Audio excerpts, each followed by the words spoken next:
Introduce Grace Ministries. I think you're going to find a ministry that will touch your heart. John Tumminello is going to do an interview. John is a Barber's Group member here in Orange County and partner. And this is Christina Meshreky and Reda Beshai. So give them your full attention. I think you're going to be blessed. Thank you. Good evening. So Grace is all about helping people who are unsettled get settled. Our primary focus is those who have moved here from the Middle East for persecution or poverty reasons. And you're going to hear a little bit about that tonight. So Christina, why don't you tell us a little bit more in depth about Grace and why it is you do the work you're doing? Sure. Well, like you said, we settle unsettled lives. It's people all over the Middle East that have experienced persecution. We're very fortunate we live in a country that we can worship our Lord, but these people can't freely. So they migrate out here to escape that or extreme poverty. So it's a very frightening experience for them. It's like imagine going to China and having to learn the language and also providing for your family in order to survive. So what we do is we come along their side. We pick them up from the second they land. These are people already coming. The second they land, we've already made contact with them. We meet them at the airport. We take them in. We just comfort them and say it's going to be fine. God will give you rest here. And then we give them an apartment. We help them lease an apartment. It's completely furnished for them. They have food waiting for them within the next couple of days. It's a 10-day program, so the next couple of days, their medical needs are met. Some of them have neglected medical needs, and we have amazing doctors that have volunteered their time. So we meet their medical needs, their children's medical needs, we enroll them in schools, get their legal paperwork and document in order, and then we have teachers that come on board and teach them English, and if they're coming, a lot of them are educators, so we help them transfer their degrees over so that they can be good and work out here. And again, your focus is on folks who are already here in the States or coming here. We're not actually bringing them here. They're coming with. Right. Why are you doing this work? Grace, our organization named Grace, it started many years ago. My father, Reda, Beshai, was, we are Egyptian by nature, and by ethnicity, we're Egyptian, and we lived in Egypt. We did not have poverty. We're not, we were very well off, and my dad felt this calling to come to the States, come to America. And he didn't understand why, because we didn't fall into these two buckets. So, he confided in his mentor and he said, look, I feel this heavy calling and I want to be obedient to it, but I don't understand if it's me or if it's God. So his mentor prayed about it, and my mom says the story, and she says, I remember it as if it was yesterday. He looked at my dad and he said, Reda, you will go to America and you're going to struggle and you're going to face some hardships. But just like Joseph had to struggle and he was taken to Egypt in order to retain life, you're going to be sent to America. You will struggle, but you will be receiving your brothers and sisters who are escaping the persecutions and the poverty out here, and you will settle their lives in America. Now, Grace is technically only 4 years old, but this crazy man has been doing this for 30 years out of his own pocket. Right? 30 years. There's a story I heard just yesterday. They helped him get settled and put him in apartments. Well, a lot of these folks come without credit. So there was 1 month he literally co-signed 25 leases for folks that he didn't even know. His wife lost it a little bit. Just a little bit. So one of the things we're finding is that you obviously opened yourself up to Christians, but in 2013 your dad did something that was pretty remarkable as well, right? Right. For him it's pretty common, for everybody else it's pretty remarkable. It's him. That's for him. Yeah, so 2013, we were invited to, now at this point we're just serving Egyptians, right? And just mainly Christian, actually all Christian Egyptians. So we get invited to this Arabic international television, and he goes on in, we're watching him at home, it's live, and he says, I'm here to serve my Lord, and I don't care what nationality you are, I don't care what your background is. If you're here in the streets and you're struggling, I will call me and I will serve you, and here's my phone number. And he displays his personal cell phone number on the screen. And, my poor mother, and, we just sort of we knew at that point his phone was off the hook, and it literally rang about 400 calls a day from people that were struggling from all over the Middle East that were here.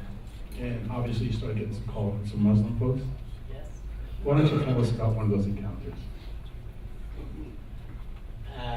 One day I received one call, told me, This is Muhammad. A Muslim man, obviously. Yes. I am in Los Angeles airport. Somebody take me to very good, beautiful hotel. And almost my money gone. And I don't know anybody here. But I saw you in TV station say, I will help you. Now, please, I need you. Help me. I told him, don't worry, Muhammad. We'll help you. I am Muslim. Don't worry. We help you because God told me I help you. I will help you. And I sent somebody from my group and bring him from airport, and we take him to reasonable hotel. And when I visit him, I saw his wife have veil, and he in Muslim brethren. And you don't know what between Christian or Coptic church in Egypt and the Muslim brothers. But I told him, Muhammad will help you. And my group helped him, like exactly Christian family. And after he established, very good, everything, and after that, I told him, Muhammad, you pray? Yes, but the mosque is far away from me. Don't worry, I take you. I take you to pray. And he stayed beside me in my car and looked for me, say, what you need from me? I told him nothing. God love us because God is love. And we love you. Because God told me, if you not love your brother, you see him, how can you love me? You not see me. And after that he said, but everybody filled with love. From where you bring this love? I told him, I told you, from God. He said, your priest visit me yesterday because you told me my application go to church, and when he come in, he has a lot of food and give me good and warm hug. Oh, everybody in your group have love. I told him, yes, this is what Christianity teach us. After that, he go to mosque, and I wait for him outside almost 1 hour.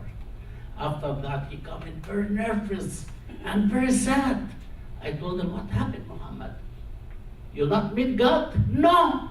What happened? I meet the Imam. Imam told us in the mosque, Christian bad people, Christian hate us, Christian not believe with Muhammad, Christian never help us. I told him, come on, stop. I am here. Christian take me from airport. Christian borrow money for me to take apartment. Christian give me furniture. Christian take me, my wife to hospital when give birth. Christian take my daughter to school. Christian give me food. What you say? I not stay with you. And he left the mosque and coming out.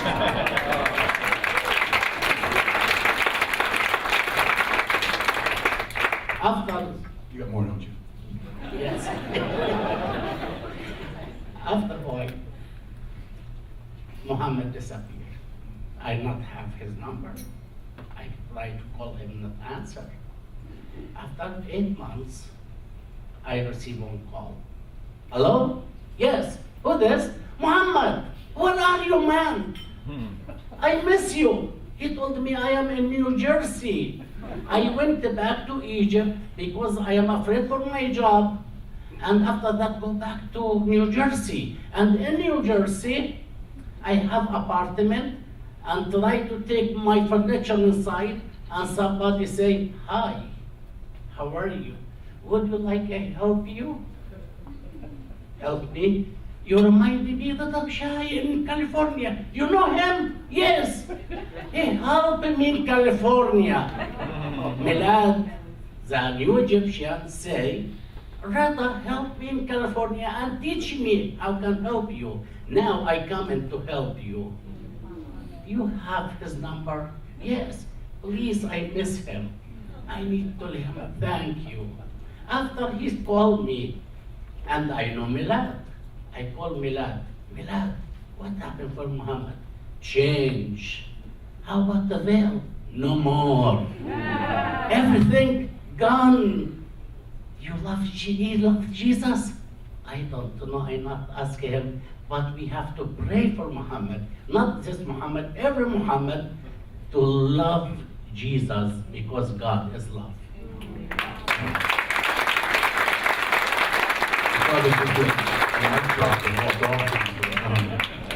So when this Muhammad does come to faith, which he will, if you meet this man, you'll know he will. Hundreds of Muslims have come to faith through this ministry, and it's an accidental thing in some regards. It's just amazing. It's amazing what the love of Christ will do. Amen. So I almost don't even want to go anywhere. But tell me what else you guys are doing. Tell me some of the beautiful stories about Grace. Sure. Well, you know, I will say this: our whole thing of Grace is love without limits, right?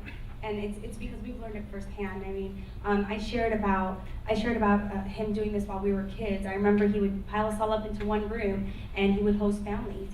He never cared about his comfort, or let alone ours. And you know, his whole thing was serve, serve, serve. And so God has started opening these new doors for us. You've met David. Yes, David, that's a great story. I call him Frank, but David. Yes. David is one of the many people that we have served in our services. He came to us at 19 years old, and we gave up a bedroom for him as well. And Dad started serving him, mentoring him, became a father to him, and he got him a job at Jack in the Box. And he said, David, just work faithfully and grow. And so David did, and he grew, and he became an area manager from just flipping burgers. And he said, I can do this, I can buy my own, I'll raise money. He did, he raised money. We're 140 Jack in the Boxes later. He owns 140 Jack in the Yes, Box. he is on our board hiring our, our immigrants that have been out here and that have struggled, and giving back to the community. Wow. Yeah. And that's not unusual. I mean, we were having coffee one day, getting to know these folks a little better, and a woman walks in Huntington Beach, and she says, oh, we served her family 19 years ago. She's a doctor. And somebody actually paid for her to go to medical school. Somebody in the community, which is pretty large by now, after 30 years of she now is paying for somebody else to go to medical school. So it's, you talk about self-sustaining, this is a self-sustaining ministry. What do you, so, as they say, the other thing is, you talk about your brother-in-law, about the medical work he's doing. Why don't you tell us a little bit about that, how that relates to Grace? Sure. Well, my brother-in-law is a doctor, and he seems more like his son than even I am. He just has his spirit, and he wants to serve, so he has offered all his services for the newcomers that come out here and don't have the medical need. And so he's got a $25 co-payment. If you can pay, great. If you can't, don't worry about it. And he serves. And so now he says, you know what? I want to serve the people in our backyard. I want to do a mobile clinic. So we've been able to raise money for this mobile clinic that is ready to go. Now we just have to manpower to get it going. You already got some doctors, 4 or 5 doctors, and some nurses who are... 7 doctors doctors that have gone through the program and graduated and now giving back. And they're the same doctors who are serving your folks for free in many cases. Absolutely. The other thing, your brother-in-law's, most of his clients are Muslims, aren't they? They're most Muslims, and they adore him. Actually met somebody here that knows him. They love him because the thing is this, you don't have to preach Christ, you gotta just live Christ. When you live Christ, people see it, and they want to know more. And all his stories that he shared a different one last night because he's got many of these stories. It's people that just want to know who is this? What compels you to do this? Because a lot of them will call us and say, can you really serve me with no strings attached? Because I'm not going to convert. And we're saying, well, you don't know what's about to hit you. We're not going to ask you to convert. Christ is. Right. So yeah. So you talk about the medical clinic. You need some folks and some hands and some medical Right. assistants, some nurses, things of that nature. And then you're also trying to do a community center. By the way, you see I'm looking over here because I can't give him the mic, so we'll just keep on going, tell more stories. So you said that the community center you want to do as well. Tell us, we've got a couple more minutes, tell us about that. Sure. So we have this dream to have a community center, and God keeps opening doors. We went from serving Egyptians to all of the Middle East to now Muslims that just are here already, and we're not afraid to share the word. and now at-risk youth that we are, that maybe have made bad choices. See, our service is not a one-day task, it's a discipleship program.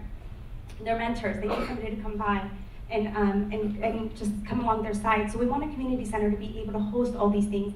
We need teachers, English teachers, computer teachers, teachers that can teach about the culture without losing their faith in the culture. So that's our hopes for Grace, is to be able to host all of this under the community. Well, there's a lot more to share. I'm sure if they want to hear more, they can learn about it by meeting yourself. And again, be careful talking to him because he'll tell you stories. We drove from San Diego last night to Orange County to actually Irvine to drop me off. And I wanted to go to Santa Barbara. He was telling me stories and I didn't want to get in the car. And they're all just so powerful stories about who Jesus is and how he works in our lives when we just love without limits and we just give everything to him. So if you haven't had a chance to meet these folks yet, please do. Oh, yeah, sure. You know, I want to say this. I think at one point or another we've all had some kind of unrest in our life. Whether it's a decision, a job, moving locations, and I personally lately have experienced it. I'm a mother of four, and we're between two locations, and I think God allows us to go into unrest so that we know that the urgency to feel at rest and secure and that everything's going to be fine. And so I just encourage that each of us here that have ever experienced that and know the feeling of wanting that Christ hand on your shoulder saying it's going to be fine, to know that, you know, you can come on board and you can help us serve in whatever ability, even if it's once a month teaching, whatever it is, just to know that, you know, you've gone through it and you can help us settle these lives as well. That's beautiful. Thank you. Thank you all.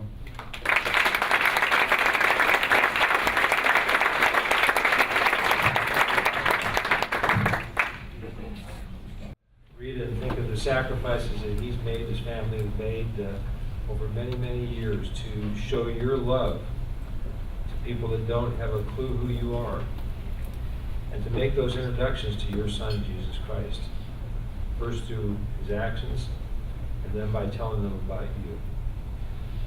Father, I just pray for each one of us that we would love like he loves. I would pray, Lord, that tonight there'd be people here who might sign up, come alongside them, help them in ways that they might not even have guessed. That you would put a supercharger on that ministry so that many, many people will be reached. We talk about Muslims, Lord, and what they really need is they need you. And so we just thank you. We praise you, and we lift this up to you in your Son.